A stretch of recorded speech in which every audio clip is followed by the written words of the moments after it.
All right, are we ready? Yes, sir. Okay, we're here to talk about the murder of Marlin Police Chief Allen, and talk about the circumstances since then, wherein the district attorney here, in regards, did not immediately file the attempted murder of a police officer, and did not file capital murder charges as of a few minutes ago.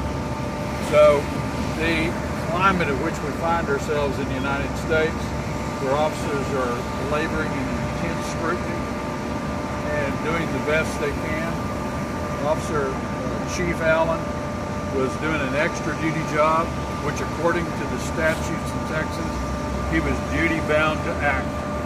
If he had been passing that nightclub with his family in a car, he saw someone break the law, he would have still been duty bound and had the responsibility to the community to have acted on behalf of the peace of the community. That's what he was doing.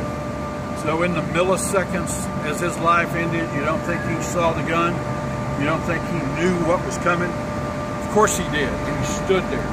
He stood there for justice. He stood up for the community, and he did his job. And the least we could do now, under these circumstances, is to immediately file the attempted murder of a police officer. Did not happen. The dereliction of duty by the district attorney.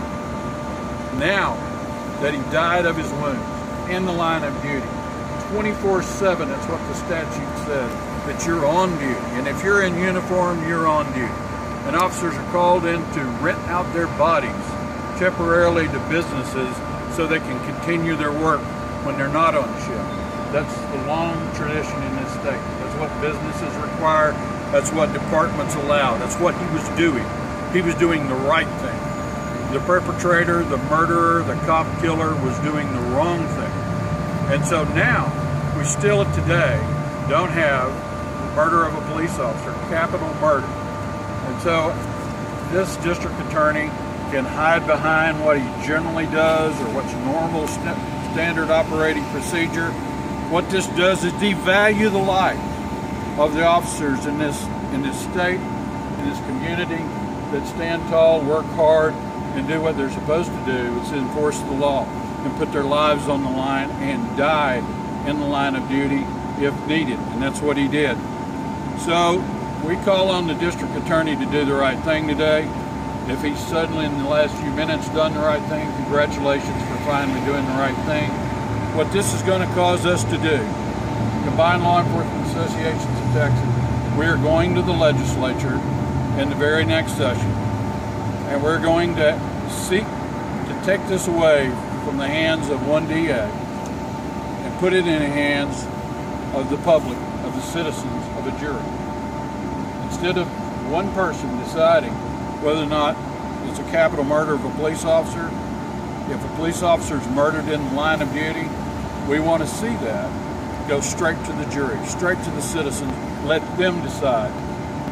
In Travis County, where some of the voters are a little more liberal, a cop murderer a few years ago got 20 years. Can be out on good behavior in a shorter time. We're tired of that. It devalues the life, the sacrifice, and the honor of the fine men and women of Texas law enforcement. We want to put an end to that. So we're going to go to the legislature and take our case there. We'll take some questions. No, we are not talking to this. He's done his talking, and now I've done mine. How long is something like that subject to just go? Should be immediate. Should be immediate. The bullet was fired, charges were filed. The first charge should have been attempted murder of a policeman. That was not. It was aggravated assault, not the attempted murder of a peace officer.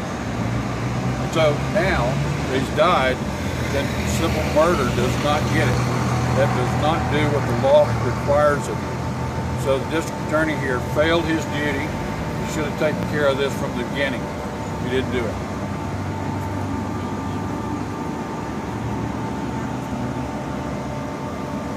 I couldn't hear it. No. There's a process. CLEAT provides chaplaincy to to departments and families that ask for that. There's a time of which we are very hesitant to barge into the life of the family. We do certain things. I won't state exactly all the things we do, but we don't go straight as a union and start talking to the family of the fallen officer. Yes, we're a union. Absolutely.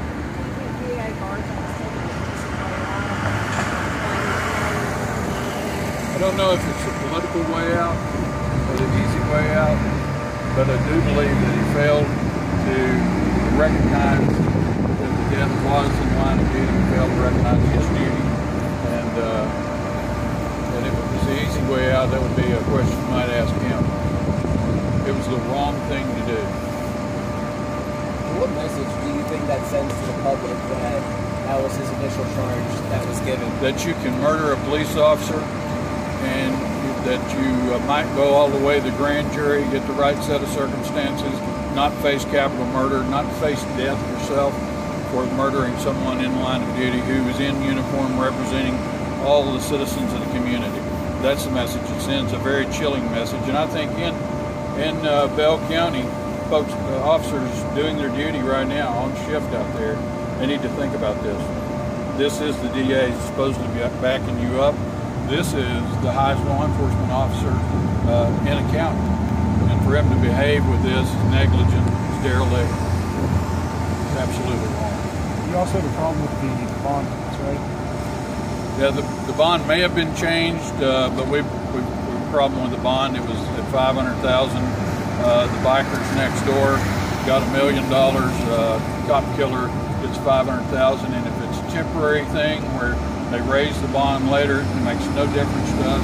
It's just symbolic of the way that this DA is treating this case and the way his view of what law enforcement officers stand for in their job and what they sacrifice every day.